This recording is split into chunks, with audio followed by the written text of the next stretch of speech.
Hello, and welcome to today's Heart and Stroke webinar. I will now welcome Dr. Patrice Lindsay, Director of Systems Change and Stroke Program at Heart and Stroke. Thank you very much, Kirsten. Thank you to our speakers, and welcome everybody to our Heart and Stroke Presents. We really appreciate you joining us today. Today we are celebrating, a day later, National Caregivers Day, but also we celebrate caregivers every day. Caregivers are an integral part of our families. They help in so many ways, especially in people with heart disease, stroke, vascular cognitive impairment. Our caregivers are our lifeline. They're critical, and we often feel that they often don't get recognized for just the amount of work they do. So today is the day to celebrate all of our caregivers, but also to support them, to help them and to help understand what some tools and resources are out there, to acknowledge in these unbelievably unprecedented times with the COVID virus, the additional strain and burden on caregivers, but also how can we help you to relieve some of that? How can we provide you with some resources and tools? So that is our hope for today, and we really appreciate everybody joining us for this. We have some very important perspectives we're going to share. First of all, we have a caregiver with us. Maria is a caregiver. She's experienced some significant challenges, and she's going to tell you about those, but also show you the resiliency of so many of our caregivers and how strong you can be, and that strength you didn't even know you had when you need it. So Maria's perspective will really help set the stage. Second, we'll be speaking with Dr. Jill Cameron and really look at what is caregiving, what are all those elements, and what are some of the strategies and opportunities during this time. And finally, we'll have one of our social workers who's also a heart and stroke staff really help you understand the relationship between our illnesses, the current COVID situation, and those social determinants of health, and how we can help you to work through some of that. So we have a very expert panel, as I said, to cover these topics, and we're going to get right into it. So our first panelist is Maria. Maria, over to you. Thank you, and good morning, everybody. It's very exciting to be part of this amazing panel. I appreciate, Moira, that you invited me. So as you all know, my name is Maria, and my father had a stroke in December of 2018. Since then, he's been in the hospital, and I would go see my father. And since he has developed some confusion delirium that is part of his stroke, and he has many challenges. So I would try and go and help him as much as I could, make him feel a little more calm, tell him to be patient, which was hard to say all the time, but you know, patience is a virtue. I had also been working with the staff at the hospital for quite some time in motivating my dad to do his physio, to try and keep him positive. And in the process, also selecting a long-term care facility that would meet his needs. So when the hospital visitation restrictions happened, because of the COVID-19, it was very hard on me, my father especially, and all of us as a family, as well as the medical care team who valued our involvement in his care. We had to be very creative by having regular check-ins with the medical team by phone this past little while, and by having the nursing station provide us updates for my father, and to also speak with him as he is not able to come to a phone, so they would help us with that. And because he is paralyzed on his left side, he cannot use an iPad or an iPhone, and he's not able to see us, and we are not able to see him, and that is a huge challenge for all of us. My siblings and I started using video chats with each other lately to keep current and to be connected emotionally, and of course to be able to share some laughs, as it is so much needed nowadays. Recently, my dad received a bed offer in a long-term care, and it was very hard for us not to be there to help him in this transition. We waved at him as they were pulling him out on his ambulance, into the ambulatory vehicle. and we had to wave from the sidewalk, and it was very hard to see him leave, and it was hard for him to understand because of the delirium that he's going through, moving again to another location. And so the nursing staff at the home really were very accommodating and assured us about their COVID-19 protocols and in their plans to assist my father in this transition and the new location. It's a very trying time. I mean, he would say to us, you know, from afar when the ambulance was taking him away, like, "Come be by my side." Said, "Dad, we will be together soon."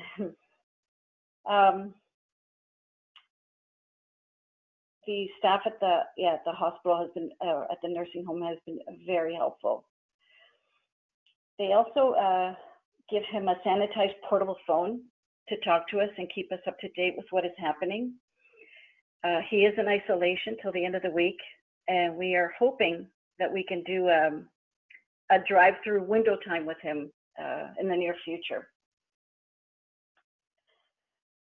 Another source that has been very useful to us is the Heart and Stroke Care Supporters community. We use this resource on and off because we don't always need it, but when we do, people are very helpful and reassuring as to recommendations for our particular situation. Recently, I posted about my father's transition to the long-term care, and everybody was so great and really helped to reassure me that everything was going to be all right. I highly recommend, especially now, reaching out to a community like that so that you can feel supported. It's strange and sad not being able to provide the hands-on support for my father at the moment, and it's nice. It's a nice thing to keep busy as well.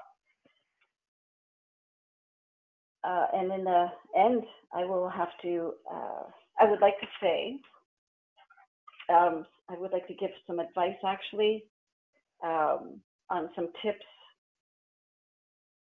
for, I guess, this current situation, and that is, we are not alone. You are not alone. We are all in this together, and we do have great resources that we can go through and that we can connect to.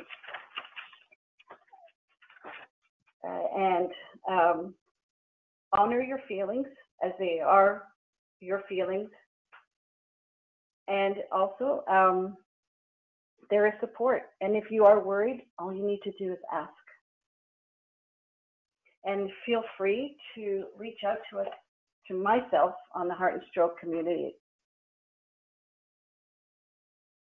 And thank you for your time and for listening.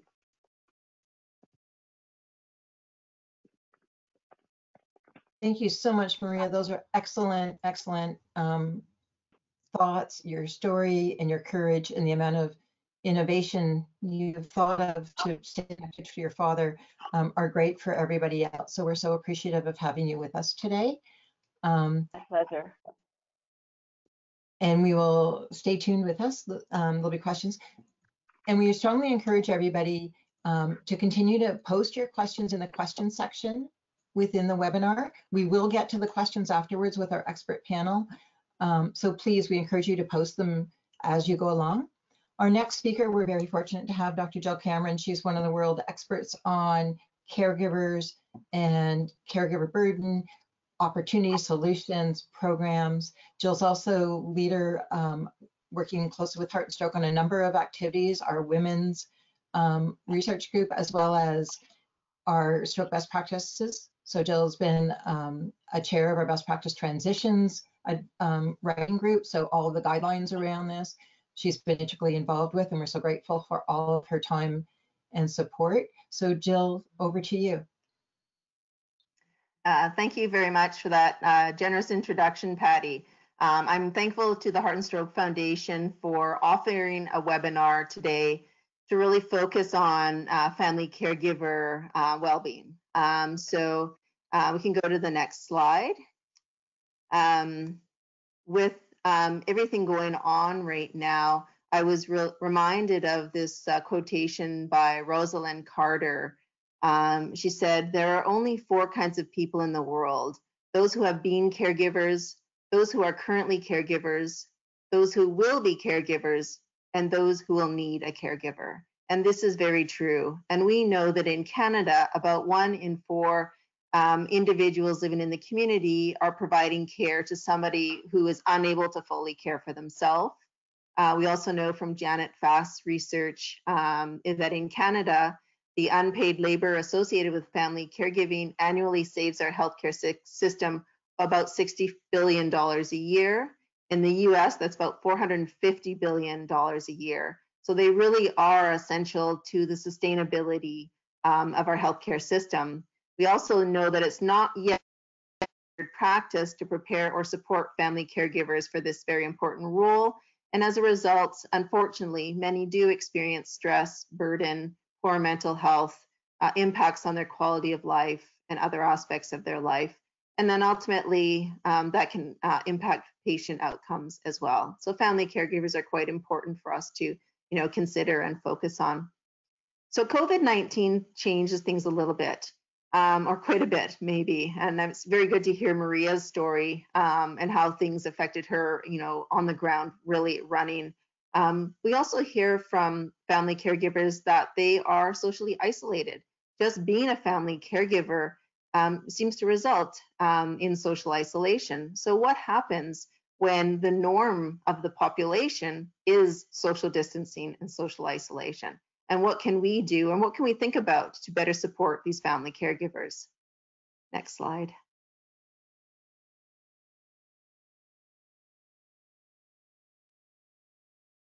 There we go. We also know that care environments are very isolated, and Maria spoke about this in her story, where she went from being able to visit her father in the hospital to no longer being able to be with him when he was transitioning to long-term care.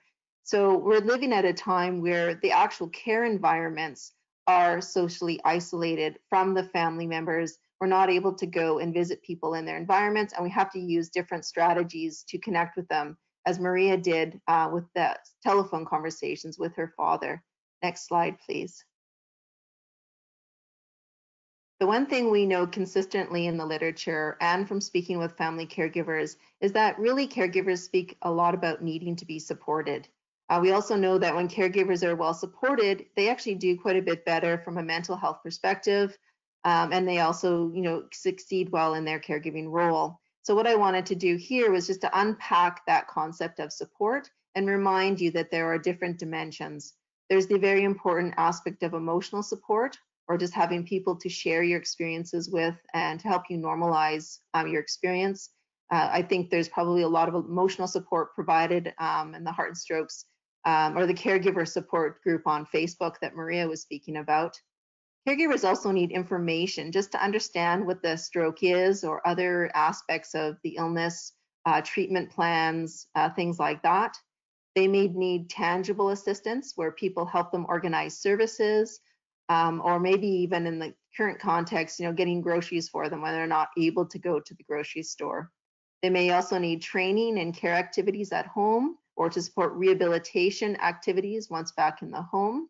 And importantly, caregivers often speak about this concept of appraisal or needing to receive feedback on how they are managing in their caregiving role. And so these are different elements of support that I think it's important for us to continue to remember, especially at this time, and make sure that caregivers are being supported in their role. Next slide. There are a number of different sources of support available for family caregivers. In previous presentations, I have spoken about a support buffet where there can be a variety of different types of support available to caregivers, and depending on their personality or their interests, they may be more inclined to select different types of support. So we know that there are healthcare professionals that can provide, wonderful supports to families. There are also family members and friends, peers, neighbors. Caregivers rely on themselves for support. And then there's also the use of technology like the computer or books and the telephone. And we heard Maria speaking about interacting with her father using the telephone, and also with her siblings with these video chats. So we have to remember that there's all these different types of support available to caregivers. And now in the context of COVID-19, we're probably moving a little bit more away from any in-person interaction and more of the online or telephone types of support. And I think that's important for us to remember going forward. Next slide, please.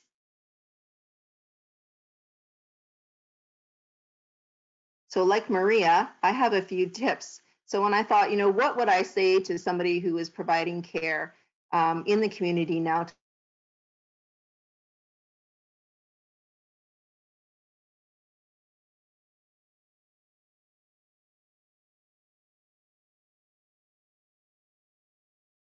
Who's had a stroke.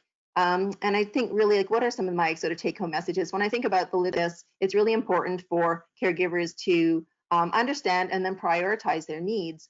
What are the things that they need help with the most that they can then draw on resources to help them meet those needs?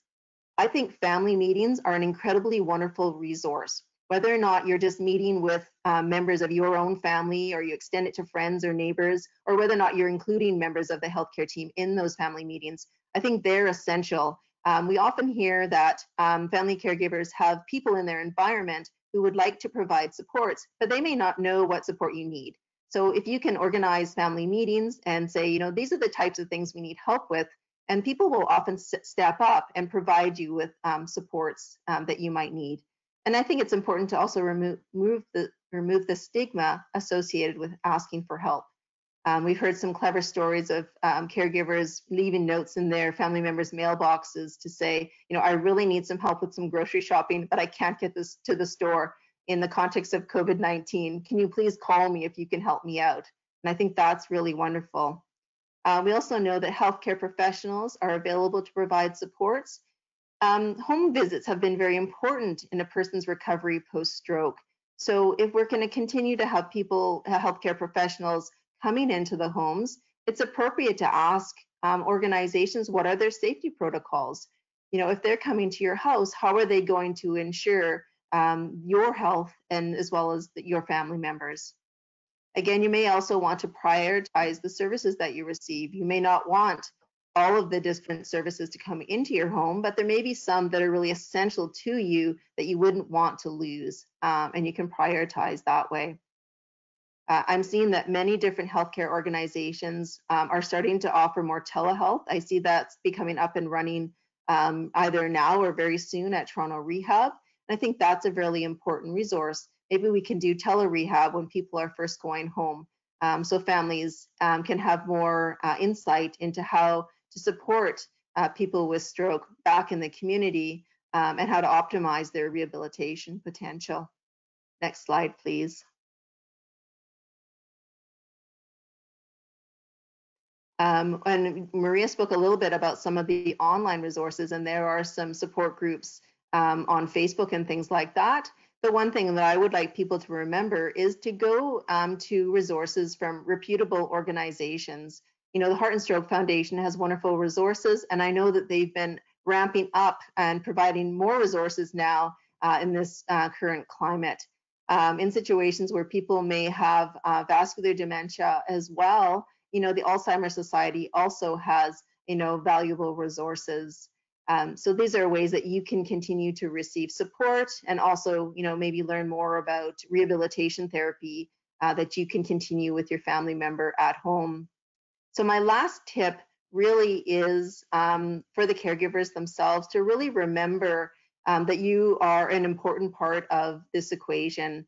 We're hearing some things from caregivers where they're saying they're not sure whether or not they should continue to work. They're worried about, possibly bringing COVID-19 into the home. And I guess obviously that's a major concern. What the other thing to think about is what precautions are happening in the work environment, and what steps are you using to sort of keep yourself safe at home, especially when you're bringing yourself home. And my last point is, and I just want to remind caregivers and allied healthcare professionals that it's okay for caregivers to take care of themselves. Often when I'm speaking with caregivers, they will put their own health and well-being on the back burner as they're focusing on the care of their family member. And they will do that for a little while, but it's important for them to remember that their own health and well-being is very important and they should take care of themselves. And it's absolutely okay for them to do so. So that's all for me. I believe now we will transfer over to Moira's presentation. Thank you so much, Jill. That was great advice, great overview. I'll now turn it over to Moira. Moira Teed works with Heart and Stroke. She is our patient engagement liaison. She works tirelessly to support people with heart condition, stroke, and vascular cognitive impairment. She's been there for you and for caregivers and for patients throughout all of this, and we're very fortunate to have her on our team. So Moira, over to you to provide your insights and advice. Thank you, Patty, and thank you, Maria and Dr. Cameron, for your excellent insights. I have nothing to disclose, so we'll pass that slide.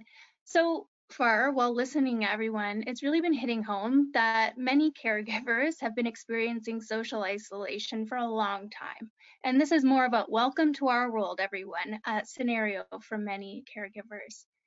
So speaking of a caregiver's world, I'd like to start by describing the Heart and Stroke online peer support programs that Maria was mentioning for those who aren't members and will then know what to expect in the communities.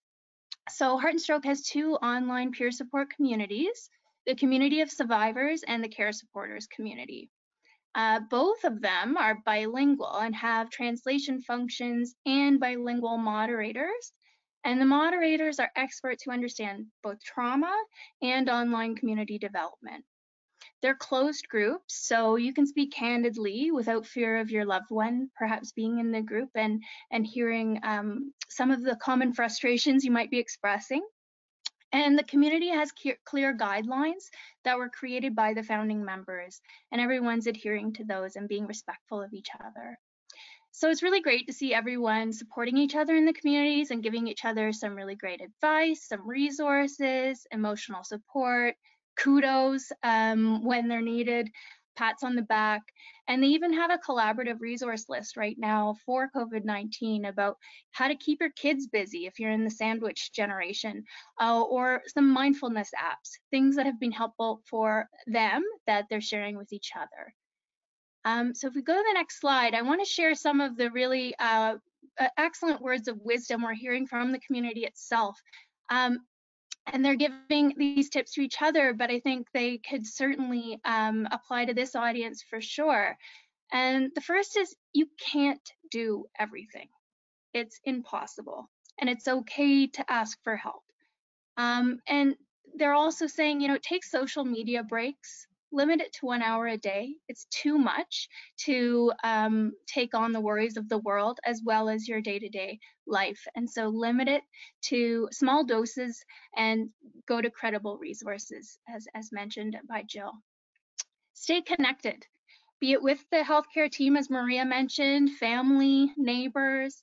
And if you can't get through to people, try another method. So if email is not working, try phone, try video call, try a carrier pigeon if you have to, but just stay connected.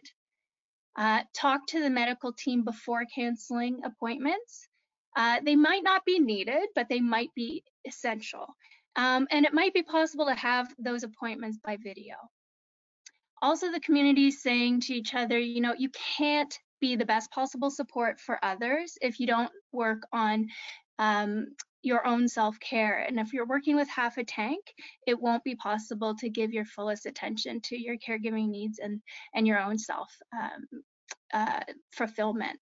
So it's that old saying of put on your own oxygen mask first. And that's ringing true to many right now in the communities. Go to the next slide. We felt it was really also important to address some of the common safety concerns right now and what if scenarios that people are asking about. Before talking about resources, though, the last thing we want is for people to be searching high and low for all of these suggested resources. So I want to assure people that everything I'm mentioning is available on the Heart and Stroke website. When talking about immediate safety, changes in relationship roles are hard to begin with, and going from, say, a spousal role or shifting from a child to a caregiver can lead to relationship strain. So with the added pressures of being together 24/7 in some cases these days, it can be even that much more challenging. So we want to note that there are some really great national and provincial mental health crisis lines and domestic violence crisis lines listed on our website, in case those are issues for you. Other safety issues that have been noted are food insecurity. So the federal government, as you'll probably have seen, increased funding for the food bank. And if they don't have food, they're offering vouchers and gift cards for regular grocery purchases. And some people in our communities or constituents that have reached out to us, they're saying that they're using home delivery and it's going well. Others are finding it hard to find a schedule time that is feasible for them. So some people are using neighbor pickups to support their grocery access. Also, access to medications has been an issue. There have been a lot of layoffs due to COVID-19. And so with that job loss, private health insurance has been canceled for many people. We have drug coverage options noted in the services and resource section of our website as well. Leaning into some of the what ifs. So we're hearing a lot of questions and speculations right now. And sometimes it's actually helpful to lean in and explore the what ifs rather than carrying them around as fear. So sometimes we can address them and then move on knowing that you're prepared for the worst, but hoping for the best. So one example is, what if I, as a caregiver or my loved one gets COVID-19? What should I do? So it's important to take time to think about what would your safety plan look like? Do you have emergency numbers posted somewhere? Would that be helpful? Do you have backup care providers that you could rely on if you were to become ill? Consider ways that you could stay connected with the healthcare team or your loved one if they were hospitalized. Also, this might be a good time to open up the conversation to what we call advanced care planning. So what would your loved one want if they were to become hospitalized? Maybe we can take this time to ask each other these questions. Would they wish to receive all the treatment possible to save their life, or would they prefer to remain comfortable at a certain point and focus more on pain and symptom management?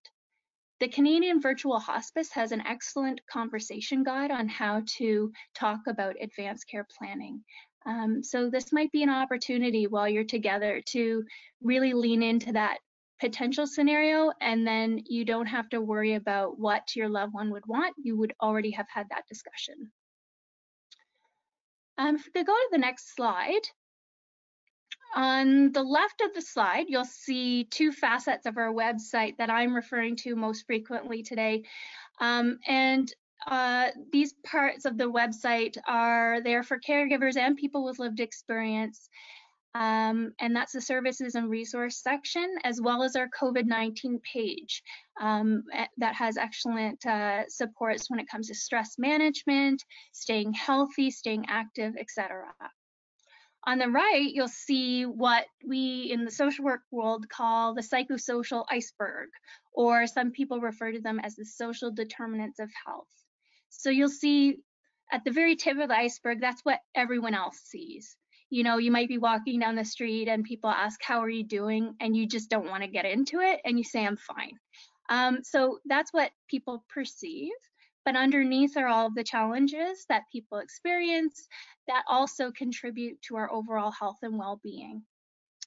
So I thought we'd take a little journey around the psychosocial iceberg for a moment and talk about some of the supports associated with that. So for finances, our website has a very comprehensive list of EI, compassionate care benefits, and the Canadian Caregiver Credit. I also want to mention, though, that there's a really great resource that a Carleton professor, Dr. Jennifer Robson, and it's in the Ottawa Citizen, but also some other media has posted it. It's a really great plain language guide of all of the national and provincial resources, financial resources during COVID-19. So even if you just Google Carleton Prof COVID-19 finances, it will pop up, and it's very clear, comprehensive, and again, plain language, simple. For family dynamics, a lot of people are mentioning, you know, I'm in the sandwich generation, so not only am I caring for my father or my mother, but now I also have kids at home. So something that we have hot off the presses is a modified Heart Smart Kids program, which is typically for teachers, but we now have some fun learning activities for parents to do at home with their kids, and that's www.hskids.ca. When talking about social support networks, again, we have the online community. It's always there. Jill mentioned, you know, putting in notes in people's mailboxes if you need help and you need to reach out to people. There are also a lot of community chat groups or bulletin boards online that you can reach out to your community members in that way as well. Because some people have the concern, and it's a valid concern, that because they have pre-existing cardiovascular issues or stroke, they are at higher risk of COVID-19. So some people are using some really interesting caution door signage to say someone in this household is vulnerable, and it makes them feel more safe knowing that people are aware of their pre-existing health issues. So that's a resource that some people are using. Some are also requesting that their medical services be done by phone, and there's a full list of telehealth options on our website as well. For mental health, there are many resources listed online on our site around stress management, staying active, staying healthy. If you think about gender, we'll be actually having a whole gender-focused COVID-19 webinar coming up, specifically about women, so please stay tuned for that. And when we talk about cultural and spiritual needs, many places of worship are closed right now, and it's really challenging for those who find support in their spiritual or religious communities. So on the flip side, at the same time, a lot of people are expressing that they're feeling more connected to their spirituality right now and finding meaning in all of this. So maybe it's time to ask ourselves, as Patty mentioned in her introduction, what are we learning about ourselves through all of this? In what ways are we stronger because this has happened? And asking ourselves those questions and finding meaning in the chaos can really be a helpful activity as well. If we go to the next slide, another really practical and supportive tool is the TACKLES tool, and it stands for Taking Action for Optimal Community and Long-Term Stroke Care. And the goal of this resource is to provide information for healthcare providers and caregivers as they help their loved ones or people who've had a stroke. And it really does help you work through how to achieve optimal outcomes, regain best level of functioning, and live meaningful lives. So if you go to the next slide, you'll see a little list of basically what's in the TACKLES guide, and this is available online as well. It goes through all the common post-stroke challenges and then what to do about them in a really concrete and practical way. So it talks about what is a stroke, basic brain anatomy, important impacts on the body like swallowing, bed sores, toileting, motor movement, as well as potential sensory changes like spatial neglect, vision changes, perception of pain. Also addresses aspects of mental and emotional well-being like post-stroke depression, which actually impacts 1 in 3 stroke survivors, behavior change, cognitive changes, and finally it addresses key aspects of daily life such as communication, positioning, mobility, transfers, activities of daily living, and gives really concrete advice and scenarios in which you can then help your loved one through their recovery at home. So what are my key tips? If we go to the next slide, we would encourage everyone to just take 10 minutes each day to explore your iceberg. The more you lean into some of these common challenges that you might be suppressing under the surface, the more they won't pop up as a frustration or anger when you don't want them to. So take some time to really think about what might be distressing you, or what the what ifs are that could be a problem for you, and explore those. Could some safety or advanced care planning help dissolve some of those what ifs that are worrying you? Consider your network. Think about casting a wider net. I'm willing to bet there are people in your community looking for ways to help. It might surprise you who rises to the occasion and really does offer that support that you need. And again, as Maria said, and I hope you all hear this in surround sound, please remember you're not alone. In fact, we could probably change this whole webinar series to the You Are Not Alone series, because that is really the integral message we're trying to relay for everyone. So those are my words of wisdom. Thanks. Fantastic. Thank you so much, Moira, and thank you to all. I strongly encourage everybody to post their questions. We have time now to do our question and answer period, and we'd love to hear what's on your mind. We do have some questions that have come in. First and foremost, Maria, a lot of the comments that have come in so far are to say how wonderful you are, and that there's a lot of people out here supporting you and what you've been doing, and to say thank you to you for being courageous today and sharing with them, because other people are saying, boy, that I can relate to that story, and boy, is that help to know I'm not alone, that there's other people in that situation. So thanks out to you, Maria. And then there's a specific question for you around how do you take time for yourself every day? Like, what is your self-care?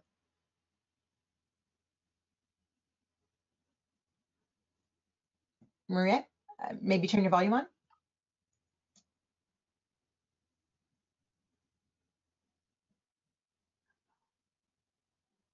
Okay, why don't we come back to that in a few minutes? There's some technical glitches today. Second question, Jill, I'm going to ask this to you first, but I think both you and Moira will need to help address this one. Advanced care planning in face of COVID is even more so important. But given the situation where when a loved one gets taken to hospital and you're not allowed to be there with them, how best to communicate that plan to the caregivers and the healthcare providers when you may not be there to present? So Jill, do you want to go first, and then maybe Moira? That's a tough one. So is this a situation where an advanced care plan exists, or is this a situation where they want to try and work through it? I'm sort of hoping and assuming that the healthcare team has a way to reach out to the families using telephone or other technology to have these conversations with them. Just because they're not able to be in the hospital, they are still, involved in the care of their loved ones. So I'm sort of assuming, and if that's not in place yet, I'm sure it will be in place soon. That would be my thought, is, have a conversation, of course, with the healthcare team, and family meetings with the team is probably the best way to go, depending on, the extent to which the loved one is able to participate themselves in that conversation. Thank you. Moira, do you want to comment? Sure.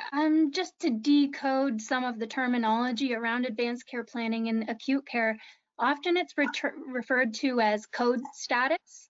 So if you do have questions, which is, it's important and it's always asked when someone's in hospital, what code status, and that really does get into what kind of treatment would someone want in certain cases. And so that's one gateway to expressing some of the advanced care planning you may have already talked about with your loved one. But your allies in acute care, when it comes to this, I'm biased, but social work, you can ask for a consult, you can self-refer to social work. I would say also the palliative care team. They are not only there for you if someone is deemed palliative or actively passing away. They're there to help strategize pain and symptom management as well. And also spiritual care. They can really help, meet with you and talk about maybe what your loved one would have wanted if they're not able to make decisions for themselves at that point in time. They can help you also explore some past conversations you may have had that would give you an indication of what they probably would have liked. So those are some allies that you might want to reach out to in that situation. Great, thanks. I now have a question for all three of you that has come out by a few people. Being socially distanced and socially isolated from your loved ones that you were providing care for, such as your parent or a spouse who are in a home or in a separate house, and they're starting to get despondent and don't want to do their exercises, and you're not there standing beside them, kind of dragging them up and getting them moving. How do you try to motivate them from afar, and how do you handle your own frustration at not being successful at doing that? And a few people have raised this in different ways. Jill, do you want to go first, and then Moira and Maria? Sure. Wow, that's another tough one. I think really COVID-19 is unprecedented, right? This is all new for us. So it's sort of learning as we go. I feel a little bit like the person who's had the stroke, they have to find something. I mean, it's ultimately their lives, and so have to really find their way. I think, as a family member, remaining positive, trying not to put stress or pressure on an individual to do their exercises, maybe approaching it from the perspective of how can I help you to do the exercises that the therapists have recommended? What can I do to help you? Those sort of approaches, I think, may help. It's really unprecedented where we are now. We're going to learn a lot from this experience. Maria, do you want to comment next?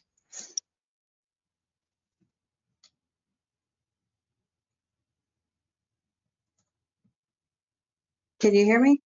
Yes. Yeah. No. So here we go.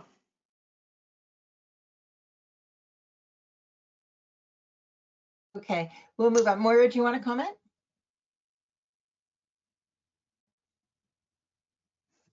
Now we can't hear Moira. I'm back. Sorry, that was my fault. Not technology. Can't blame technology. So I would say, the resource I mentioned before, Tackles, they really do go through the motivation. And sometimes it is a mental health issue, and we have to be patient with ourselves and our loved ones. This is a really hard time for everyone. And pushing people to their limits, can backfire. And it's really important to go along with where someone's at and really understand what it is that's a challenge for them in having that motivation or continuing along with their progress. I would say as well, when it comes to motivation, sometimes it's a matter of doing the activity with them. Maybe there is a video option, but showing someone that you really are physically engaged in their recovery, not just verbally or mentally, and having that support and someone to go along the routine with them can be helpful as well. Thank you. I hope we can hear Maria, but want to try again? Nope, I'm trying. Yeah, we got you. You can hear me? Yeah. I didn't do anything. Amazing. Oh, thank you again. It was great to be a part of this. So in response to the physio aspect, I've talked to the long-term care home staff, and we had a discussion last week, and I told them my father does not do many of his exercises. And so once he's out of isolation, they will help him. And hopefully, they'll just push him because we're not there. I'm not there. Usually when I'm there, like, come on, Dad, let's do some. And he doesn't do much as it is when even I'm there. He has no energy, but hopefully with their help, he'll get more motivated. Thank you. Yeah. Oh, fantastic. So those are the questions we have. There's a few other comments I'm going to share. First of all, I'm actually going to join you back on camera now. So a lot of the advice we were given by all three of our excellent guests isn't just about stroke patients. I know we use the stroke patients a lot as our example, but all the principles of caregiving, of the materials we've shared with you, are for people with stroke, people caring for someone with heart conditions as well, and other conditions as well. So a lot of this is just general common sense and advice. So we please encourage you to use that and to share it with your friends who are caregivers in any situation. The second piece, a comment that's come out a couple times, is that even though churches have been closed down, especially this weekend with Easter, a lot of church groups have become very active at supporting the people in their communities and congregations. So if you know someone that you can't quite reach out to or get to, or if you're looking for other help and you happen to be part of some congregation of whatever denomination or other community groups, reach out to them, because a lot of them have in fact put, you know, resources in place to do grocery runs and to stand outside the window and have a conversation through the window. You know, I walk around our neighborhood and see lots of people talking through the windows or top and bottom of the driveway. So there are creative ways and there are groups out there to help. So we encourage you to reach out. The third piece, and actually something that just came in, and Jill, maybe you can comment on, is both for your children. If you're a caregiver of, say, elder parents or an ill spouse, but you have younger children, trying to explain what COVID is and why that they have to stay isolated is a challenge. And the other challenge that people have raised is for family members you're caring for, either in person or in a distance, who have some cognitive impairment, some degree of mild impairment up to severe dementia, who are getting frustrated and confused about why they can't go out and why their routine is broken, because routine is so important to some of those groups. Jill, can you make any comments about language or approach and just how to manage, because it's a very frustrating, challenging issue for caregivers? So the first part is about how to speak with your children. Is that correct? So you may have young children and they're trying to understand, you know, why they're not able to see their grandparents, or why, if they do, you know, there's precautions around it. I've seen some, you know, Moira may actually be able to speak to this with some of the things she was talking about, but I have seen some clever things showing up online about, you know, how to convey, you know, the stickiness. Is there some stickiness? There's stickiness all around and we can't touch things because there's stickiness and it's going to get on us. I'm going to let Moira speak to that one. The second piece about the, you know, cognitive impairment, and reminding people with cognitive impairment the importance of not touching, you know, your face, or to wash your hands regularly. You know, it's an important piece. Well, it's an essential piece. I think at the end of all this, I think we're all going to learn that hand washing is the most important thing we ever do in our life. I actually Googled, you know, what do we do in the context of cognitive impairment? And, you know, I did talk about, you know, the Alzheimer's Society as being a source of information. And I did see on their website that they had tips for caregivers specifically related to this. So again, you know, looking for the reputable sources of information. I'm sure Heart and Stroke has some links to this as well, but the Alzheimer's Society, it jumped out at me as, you know, here are some really good suggestions and ideas. I think I'll turn it over to you now, Moira. I guess because I have two young boys, I'm the designated responder. On the Heart and Stroke website, we do actually have a resource on how to talk to kids about COVID-19. I think the main thing is not to scare them and to really assure them that it's unlikely that as a child you will have to be hospitalized, but this is something we're doing for the greater sense of the community and for people who are more likely to have complications if they do get COVID-19. So thinking about Gangan and Buppy, Grandma, Granddad, you know, relaying it to our own family and making sure that people know or that the kids know that it's not to be feared, but it's something to make sure that we're diligent for the greater good of the population. Great, thank you. And a couple more comments have just come in saying porch visits are a great way to visit with people and to help seniors and people with some cognitive impairment to stay connected. So to encourage porch visits where you're actually in the same city, because of course we're not traveling too far these days. I'm sure this weekend being a holiday weekend for many, either Passover or Easter weekend, is going to make people a little sadder. They're going to miss their families a little more because this is usually a time when families get together. I know my own family isn't able to be together, which means I don't have to cook for 20 tomorrow, but you know, I kind of miss doing that. So reach out to somebody this weekend.